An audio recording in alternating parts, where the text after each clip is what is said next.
Halo, para pejuang rupiah.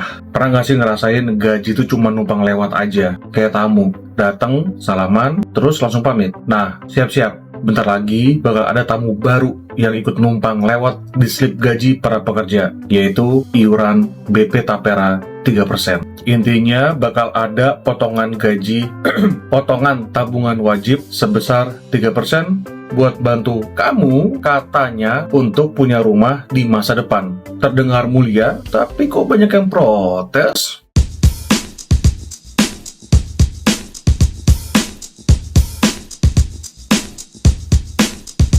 Kebijakan ini sudah lama panas banget dibahas di mana-mana. Nggak cuma soal uang, ini tentang dompet pekerja yang udah kayak martabak. Dipotong lagi, dipotong lagi, dipotong lagi.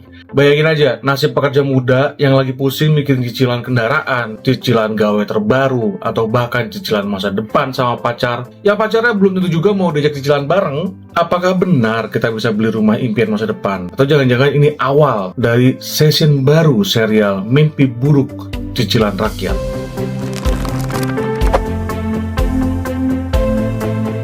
Tapera itu singkatan dari Tabungan Perumahan Rakyat. Sesuai namanya, idenya bagus. Pemerintah pengen bantu rakyat nabung supaya nanti bisa beli rumah sendiri. Cara kerjanya, potong gaji tiap bulan 3% buat dimasukin ke tabungan perumahan. Rinciannya 2,5% dipotong dari gaji pekerja dan 0,5% ditanggung perusahaan. Anggaplah UMR Jakarta bulet ya 5 juta. 125.000 bakal ditabung paksa dari gaji plus bos kamu nambahin 25.000. Total 150.000. Setiap bulan mengalir ke dana Tapera. Lumayan lah, bisa buat traktir bakso satu tim sebenarnya. Tujuan utama program ini adalah untuk mengurangi angka kekurangan perumahan atau backlog yang masih sangat tinggi di Indonesia. Data bilang backlog perumahan di Indonesia itu mencapai 11 juta unit di tahun 2020 dan 2022. Diproyeksikan akan meningkat menjadi 14,9 juta unit pada tahun 2030. Angka ini terlalu besar sebetulnya, seolah-olah seluruh penduduk Jakarta itu butuh rumah baru setiap tahun.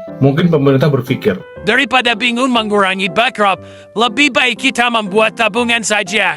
Biar rakyat yang pusing memikirkan uangnya. sebuah pemikiran yang brilian banget. Nah, siapa aja yang bakal kena wajib Tapera ini? Mau kamu pekerja kantoran berdasi, buruh pabrik yang tiap bulan ketemu slip gaji minimalis, karyawan BUMN yang sabar menanti bonus akhir tahun, PNS dengan tunjangan abadi, TNI yang gagah berani, the National Police of Republic of Indonesia alias Polri, known for handing out traffic tickets and, well, being corrupt. What? You feel triggered? Go ahead, try to cancel me, come on. Sampai freelancer atau pekerja mandiri yang penghasilannya lebih nggak stabil dari hubungan asmara. Semua wajib stop. Yang penting, udah berusia minimal 20 tahun atau udah nikah, udah punya penghasilan minimal setara UMR, kamu wajib kena iuran Tapera. Jadi, ojol-ojol, tukang jahit, kuli bangunan, pedagang asongan, yang pemasukannya kena UMR, bayar dah tuh. Bahkan ekspatriat alias bule yang kerja di Indonesia lebih dari 6 bulan juga ikutan wajib nabung. Gak masuk akal gitu. Ngapain gue cuma kerja 6 bulan atau gue cuma kerja setahun, gue ikut nabung buat apa? Dan ntar nyairinnya gimana? Susah gak nyairnya tuh? Gak tahu tuh. Lengkap sudah semua penderitaan semesta pekerja formal maupun mandiri tanpa terkecuali. Aturan ini sudah tertuang jelas di Peraturan Pemerintah Nomor 21 Tahun 2024 yang merupakan versi terbaru dari peraturan pemerintah sebelumnya.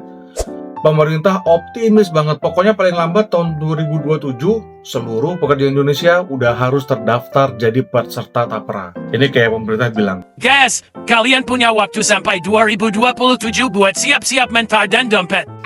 ya gampangnya kalau sekarang kalian masih bisa tenang-tenang, tertawa-tertawa di tanggal gajian, hati-hati aja. Sebelum 2027, tanggal gajian mungkin berubah jadi tanggal deg-degan nasional. Jadi ya masih ada waktu untuk bersiap-siap, siap-siap untuk melakukan demonstrasi, atau siap-siap untuk ngumpulin uang receh.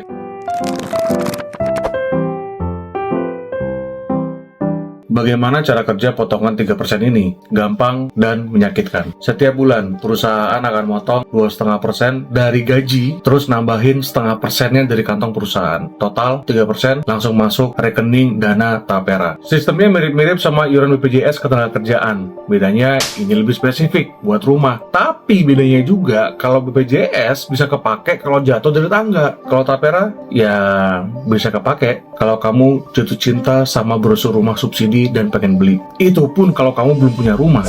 Kalau udah punya rumah, ya nabung aja terus sampai pensiun. Yang parah, buat pekerja mandiri atau freelancer, nggak ada yang motongin otomatis. Jadi harus store sendiri 3% dari penghasilan ke bank yang ditunjuk BP Tapera setiap bulan. Ya, kamu harus jadi freelancer sekaligus admin keuangan pribadi. Disiplin setor, nggak boleh telat, nggak boleh alfa. Yes, absurd. Oh no. Orang kerja mandiri itu udah penuh resiko. Nggak ada THR, nggak ada cuti, nggak ada bos yang bisa disalahin. Sekarang malah dikasih kewajiban tambahan. Gimana mau motivasi generasi muda jadi entrepreneur kalau sebelum cuan stabil mereka udah disapa? Ayo na berumah dulu, walau masih ngontrak dan makan mie tiap malam. Terus duit Tapera yang dikumpulin itu dipakai buat apa? Ini dia, semua dana yang udah dipotong itu bakal dikelola sama yang namanya Badan Pengelola Tapera atau BP Tapera. Tugas mereka investasiin uang kamu, ya katanya sih biar berkembang dan nanti bisa dipakai buat bantu kamu beli rumah pertama. Jadi targetnya tuh emang yang belum punya rumah, biar ada harapan bisa KPR rumah subsidi. Tapi kalau kamu udah punya rumah, atau misalnya kamu nggak tertarik ambil KPR dari program ini karena masih trauma cicilan motor, gimana? Ya, uangnya tetap ditahan di sana, diinvestasikan terus sampai kamu pensiun, biasanya di usia 58 tahun. Baru deh, nanti duit kamu dikembaliin lengkap dengan imbal hasil atau bunganya. Ibaratnya gini, kamu nabung sekarang, nggak bisa ambil, nggak bisa sentuh, terus pas udah kepala 5, boom, baru deh bisa cair. Ini kayak mantan, dulu ditinggal, nanti baru nyesel dan balik pas udah tua.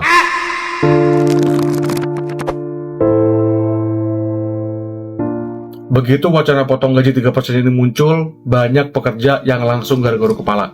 Loh, gaji gua udah pas-pasan, masih mau dipotong lagi. Reaksi protes ini wajar banget dan cukup meluas. Para pekerja mengeluhkan bahwa iuran Tapera menambah beban finansial di tengah banyaknya potongan lain yang udah ada. Gaji kita tuh selama ini udah kena potongan apa aja sih?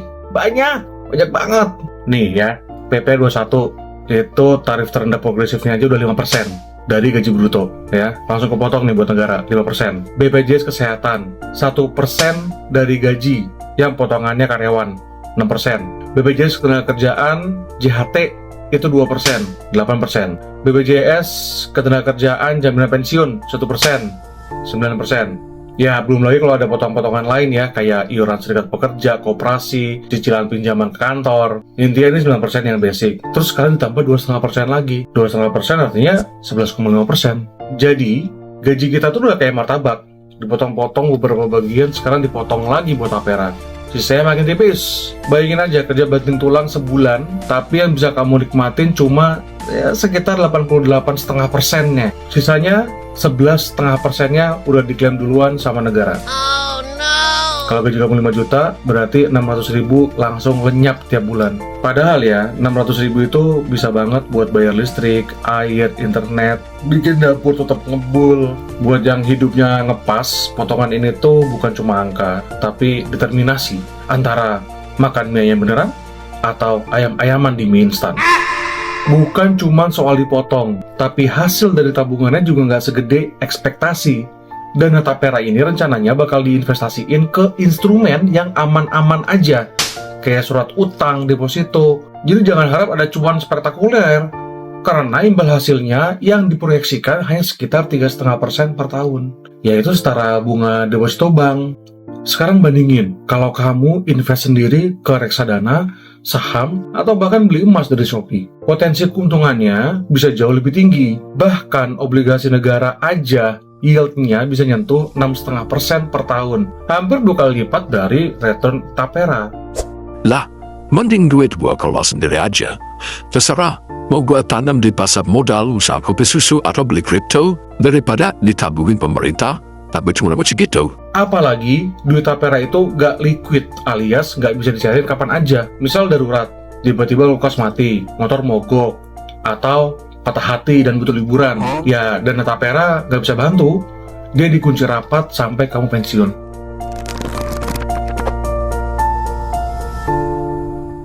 Selain masalah pemotongan 3%, ada juga masalah trust issue akut. Pertama, Aspek, Asosiasi Serikat Pekerja Indonesia, bilang mereka nggak diajak ngomong sama sekali dalam perumusan PP Tapera.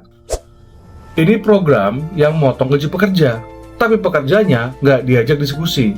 Lu motong gaji orang, lu decided someone's life, tapi nggak ngomong sama orang itu sendiri gitu. Apa coba? Jadi udah kayak kita disuruh patungan nih buat acara keluarga besar, tapi nggak diundang kondangannya. Hah? Kedua, kekhawatiran soal salah urus dana dan korupsi. Ini bukan kekhawatiran yang kosong ya, track record-nya ada. Dana pajak yang hilang tanpa jejak, dana pensiun yang nyangkut entah di mana, korupsi dana haji, dana bansos yang dibobol pas pandemi. Makanya waktu dengar tapera ini banyak yang refleks bilang, Oh, ini banjakan baru ya. bahkan ada yang bilang tapera itu tabungan penjara rakyat, tabungan pemerasan rakyat. Ya wajarlah pada protes. Ini adalah ekspresi dari rasa frustasi. Karena ketika rakyat diminta nabung, dan nabungnya maksa, ya ditanya balik. Yakin duitnya beneran balik? Yakin nggak nyangkut di tengah jalan? Yakin nggak dibeliin karpet merah di kantor? Yakin nggak dipakai sama tikus-tikus berdasi? Saat ini, total beban kontribusi pemberi kerja atas jaminan sosial dan iuran tetek bengek lainnya itu bisa mencapai 18,24%, ditambah lagi tapera. Perusahaan bisa aja mikir, Mending uang segitu buat bayar listrik atau nambah beli bahan baku. akhirnya bisa aja perusahaan mengkompensasi dengan mengurangi bonus, menunda kenaikan gaji, atau bahkan menahan rekrutmen karyawan baru. Dalam skenario terburuk, kalau perusahaan merasa beban regulasi semakin berat, bisa-bisa jumlah lowongan kerja berkurang atau otomasi digenjot.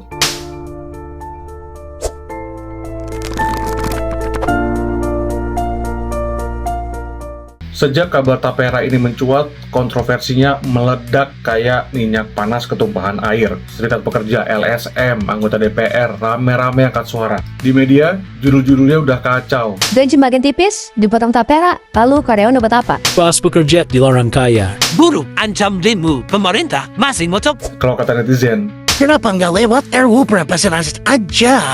Buat bantu orang punya rumah. Better temannya dari gaji pejabat-pejabat. Juga stop uang pensiun anggota DPR MPR nggak sih? Kita ternyata hidup bikinnya Belanda. VOC terus-menerus mengurus uang rakyat. Apindo nggak tinggal diam.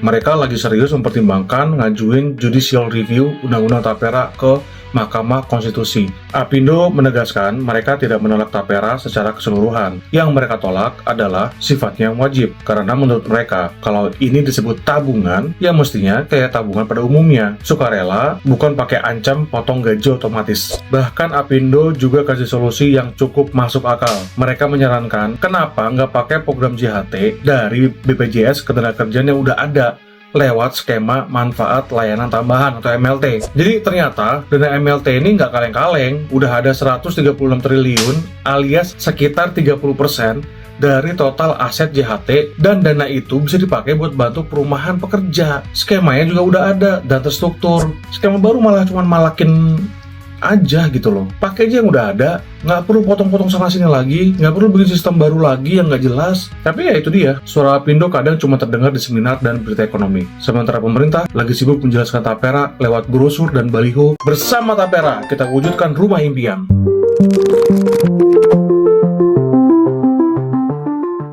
Tapera ini kayak punya pacar baru. Janjinya manis, katanya mau membawa ke pelaminan rumah impian, tapi dari awal udah minta jatah duluan dari gaji. Dan yang membuat khawatir, tidak ada kepastian apakah pacar ini benar-benar serius atau hanya modus belaka. Buat kalian para pekerja muda yang hidupnya udah penuh cicilan gawai, cicilan motor, cicilan hidup, cicilan emosi tiap ketemu slip gaji, intinya satu, jangan cuma diem dan pasrah waktu gaji dipotong. Cari tahu apa hak kalian dan manfaat yang dijanjikan, serta apa yang bisa kalian lakukan kalau ada yang janggal. Undang-Undang Tapera sedang diuji di Mahkamah Konstitusi. Serikat Pekerja udah resmi ngajuin judicial review. Apindo lagi nimbang-nimbang untuk ikut menggugat. Jadi kalau kalian pikir suara kamu nggak penting, coba pikir lagi. Bahkan MK pun buka telinga kalau rakyatnya kompak bersuara. Sebagai warga negara Indonesia, kamu juga bisa kirim amicus curiae ke MK. Pembahasan tentang amicus curiae akan dibahas di video terpisah. Jadi gimana menurut kamu? Tapera ini solusi atau ilusi? Tulis pandangan kamu di kolom komentar. Like kalau ngerasa ketampar secara finansial, dan share ke teman kamu yang gajinya juga seringnya cuma mampir bentar. Semoga gaji kita nggak hanya numpang lewat. Peace.